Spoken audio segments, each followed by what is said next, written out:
Rasulullah. Chapter number 24 on sorcery.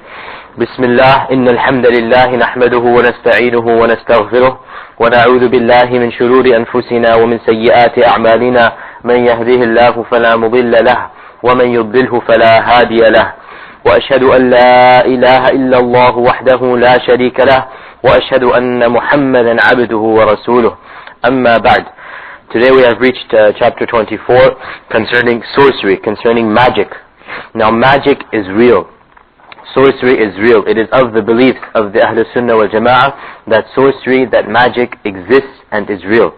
And also it is of the beliefs of Ahlul Sunnah wal Jama'ah that sorcery is one of the major sins of Islam. So much so that sorcery is a type of shirk. Sorcery, magic is a type of shirk. Now before we start the whole topic of magic, what exactly is magic? What exactly is sorcery? Well, linguistically the word sihr, linguistically the word magic or sihr is applied to everything whose reason is hidden or unknown. So any act that occurs whose reason or whose cause is hidden or unknown, linguistically you would apply the word magic or sihr to that.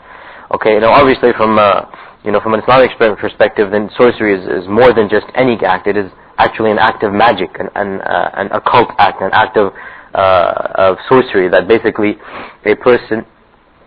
There are two types of sorcery, first of all. The first type of sorcery is when you ask a jinn, or when you ask one of the shayateen to help you out, either to cause harm or to cause good to someone or something.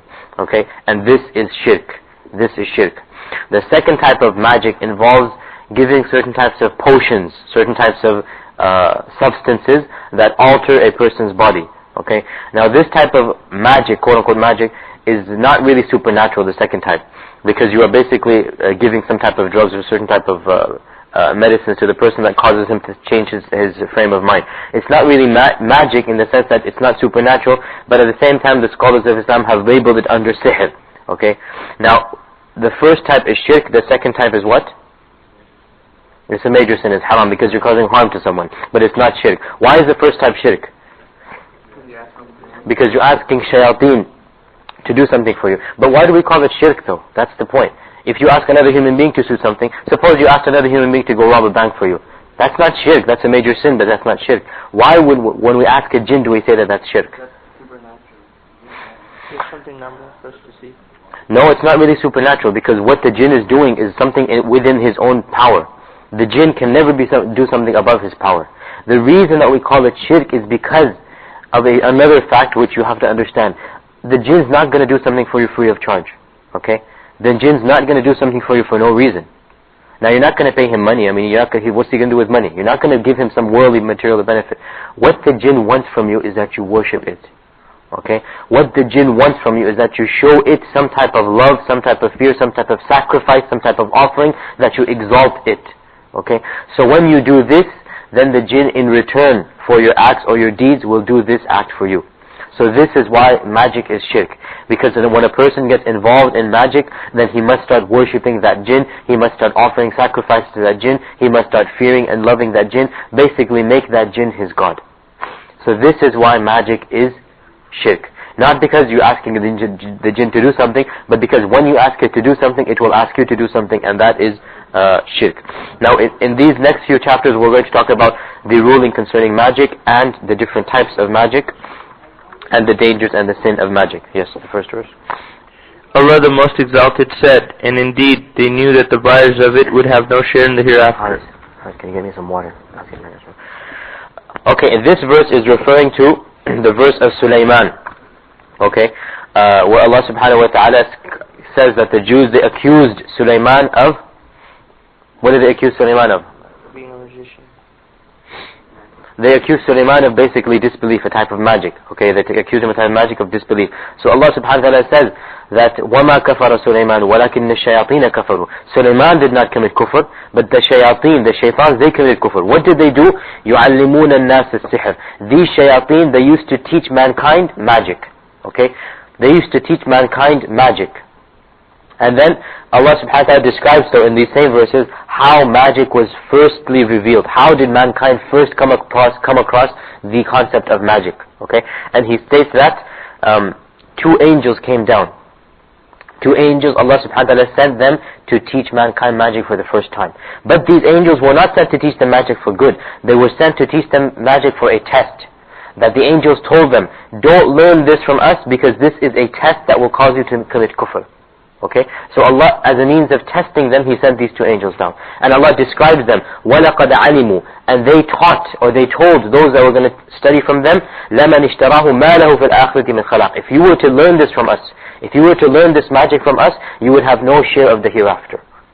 Okay, so the first science of magic, the first way that magic came down was a means of test to mankind, that Allah subhanahu wa ta'ala sent down these 2 angels to test mankind whether they would have the iman and the patience not to learn magic.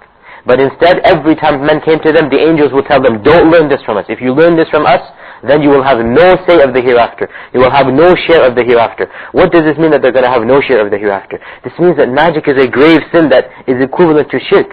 Because if you're not going to have any share of the hereafter, it means that you're going to be forever in the fire of hell. So any person that falls into magic and he dies upon magic, this means that he is committing shirk and he will eternally be damned to the fire of hell. So basically the point of this verse, who is speaking in this verse?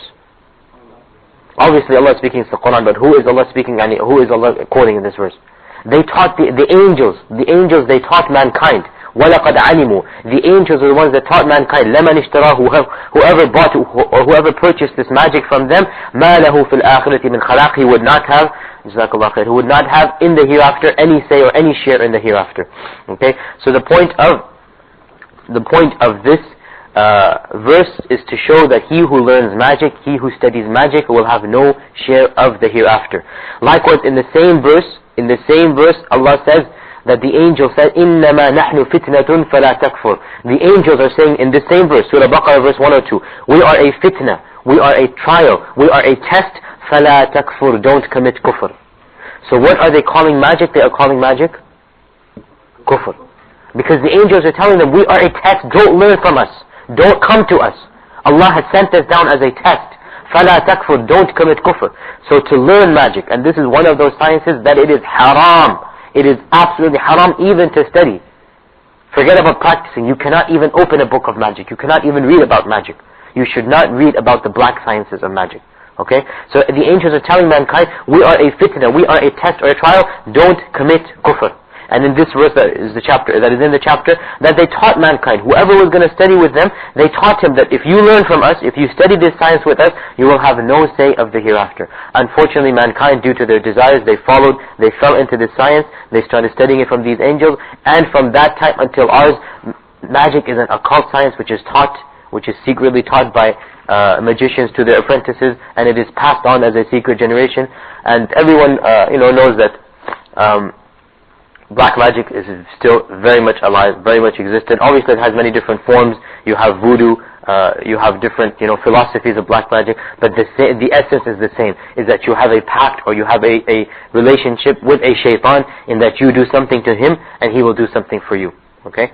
Like we said, that obviously this is a type of shirk because you show worship, you show respect to this shaitan. Now, Allah the Almighty said, they believe in Al-Jibt and At-Taghut. Go on. Next thing. Umar radiallahu anhu is reported to have said that Al-Jibt is magic, while At-Taghut is a shaitan. Okay, now, in this verse, we already discussed this verse before, that Allah subhanahu wa ta'ala describes some of the Jews, and He says, يُؤْمِنُونَ بِالْجِبْتِ وَالطَّاغُوتِ, that they believe in Jibt and Taghut. So Allah subhanahu wa ta'ala is basically censuring them in the Quran, that how can they believe in Allah and believe in Jibt and Taghut at the same time? And we said that the perfection of Iman is that you believe in Allah and you disbelieve in everything else. But most of mankind, they believe in Allah and they believe in other deities or other aspects too. Okay, so what is Jibt and what is Taghut? The author is saying that Umar said that Jibt is magic. To believe in Jibt is magic, and to believe in Taghut is shaitan.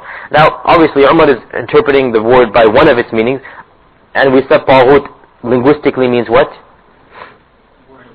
Everything that goes beyond the bounds. Everything that goes beyond the bounds of Allah's worship. But Umar radiallahu anhu is just giving it one of its interpretations, that the meaning of the word Jibt is magic.